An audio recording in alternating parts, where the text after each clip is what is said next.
Jharkhand reporter के सभी दर्शकों को जोहार। मैं हूं हरिओम राय। झारखंड की बड़ी और अहम खबरों की ओर आगे बढ़ते हैं। पहली खबर, मुरझाया चेहरा, माथे पर चिंता की लकीरें। आईएएस पूजा सिंघल को देखकर हर कोई हक्का बक्का, ईडी ने पूछे चुभते सवाल। झारखंड की आईएएस पूजा सिंघल भ्रष्टाचार के संगीन आरोपों में घिरी आज बेहद घबराई हुई दिखी। ईडी के सवालों का जवाब देने पहुंची पूजा से सीआरपीएफ के सख्त पहरे के बावजूद मीडिया कर्मियों ने एक साथ कई सवाल दागे, लेकिन उन्होंने एक शब्द भी नहीं बोला। अगली खबर पूजा सिंघल से जुड़ी हुई। 24 घंटे से अधिक रिमांड पर लिया गया तो सस्पेंड हो सकती है पूजा सिंघल। विवादित आईएएस पूजा सिंघल से मंगलवार को ईडी के कार्यालय में पूछताछ चल रही है।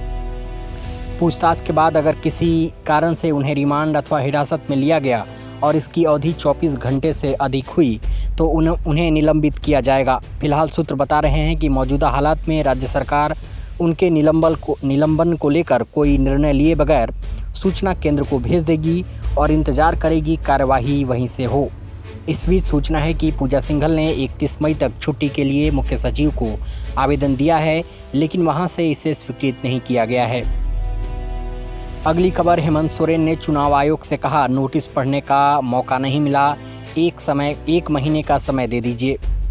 झारखंड के मुख्यमंत्री हेमंत सोरेन ने भारतीय निर्वाचन आयोग को जवाब भेज दिया है। उन्होंने अपनी मां की गंभीर बीमारी के इलाज में व्यस्तता का हवाला देते हुए कहा कि निर्वाचन आयोग नोटिस का अध्ययन करने के लिए 1 माह का समय दे। अगली खबर, बालू की कालाबाजारी को लेकर हेमंत सोरेन पर बाबूलाल मरांडी ने साधा निशाना।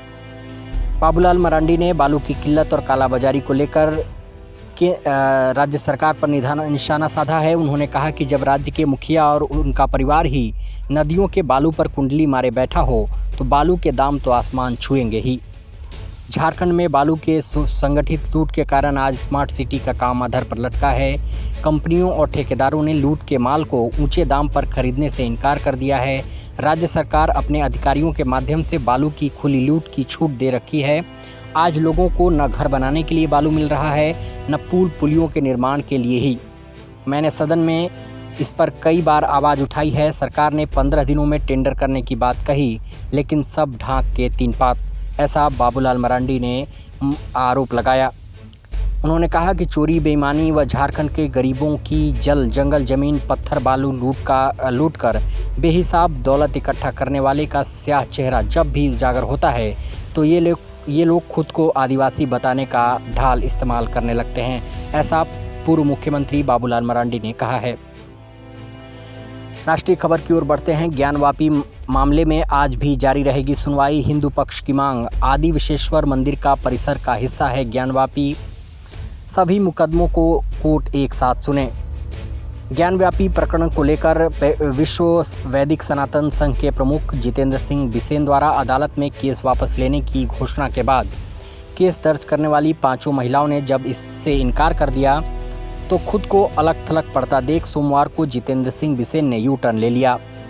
कहा कि उनकी बात का गलत अर्थ निकाला गया। वह आदि विश्वेश्वर से संबंधित एक अन्य मुकदमों को वापस लेने आए हैं। इसके साथ ही देश विरोधी शक्तियों को हावी होते देख उन्होंने अपने संगठन की प्रदेश, मंडल, जिला और वार्ड स्तर की इकाइयों को भंग कर दिया है। ऐसे में वाराणसी के ज्ञानव्यापी मामले में अब 11 मई को फिर से अदालत में सुनवाई होगी। मंगलवार को सिविल जज सीनियर डिवीजन रवि कुमार दिवाकर की अदालत में दोनों पक्षों के वकीलों के बीच 1.5 घंटे तक बहस हुई। इस दौरान दोनों पक्षों के वकीलों ने एडवोकेट कमिश्नर के बदले जाने और ज्ञानव्यापी मस्जिद के सर्वे पर दलील पेश की। अंजुमन इंतजामिया मस्जिद कमेटी ने तैयारी के साथ कुछ अन्य तथ्य प्रस्तुत करने के लिए बुधवार तक समय मांगा। इस पर कोर्ट ने सुनवाई के लिए 11 मई की तारीख तय कर दी। साथ ही कहा कि ज़रूरत पड़ने पर वह स्वयं मौके पर जाएंगे। अगली खबर, होल्डिंग टैक्स से जुड़ी हुई। झारखंड में महिला, वरिष्ठ नागरिक और दिव्यांग को होल्डिंग टैक्स में मिलेगी छूट। झारखंड के सभी निकायों में होल्डिंग टैक्स अब नए तरीके से वसूलने की घोषणा कर दी गई है। इससे लोगों की जेब पर बोझ तो पड़ जाएगा, लेकिन राहत भरी जानकारी यह है कि महिलाओं, वरिष्ठ नागरिकों और दिव्यांगों को टैक्स में छूट भी मिलेगी। होल्डिंग टैक्स में अब 1 अप्रैल से बदलाव किया गया है। अब संपत्तियों पर होल्डिंग टैक्स सर्कल रेट के आधार पर लिया जाएगा। इससे होल्डिंग टैक्स में काफ़ी बढ़ोतरी हो जाएगी। लेकिन राहत की बात यह है कि महिला, वरिष्ठ नागरिक, दिव्यांग आदि को टैक्स में छूट दी जाएगी। इसके अलग अलग रेट तय किए गए हैं। आखिरी खबर, परीक्षा केंद्र में प्रवेश नहीं देने पर काट ली हाथ की नस। 10 मिनट लेट पहुंची थी छात्रा, जिसे एडमिशन सेंटर में टीचर ने नहीं किया भर्ती। इन दिनों झारखंड में 8वीं बोर्ड की परीक्षा चल रही है। एक छात्रा परीक्षा देने परीक्षा केंद्र पर 10 मिनट लेट पहुंची तो शिक्षक ने प्रवेश नहीं दिया। इससे दुखी होकर छात्रा ने हाथ की नस काट ली। घटना लातेहार मुख्यालय के धर्मपुर मोड़ स्थित सरस्वती शिशु मंदिर विद्यालय में बनाए गए परीक्षा केंद्र पर हुई। जानकारी के अनुसार काफ़ी देर तक रोने के बाद वह बेहद तनाव में आ गई थी। इसके बाद उसने घर आकर ब्लेड से हाथ की नस काट ली। बाएं हाथ से खून बहने लगा। घर के लोग उसे समझाते रहे, लेकिन वह तनाव के बाद बाहर नहीं निकल पा रही थी।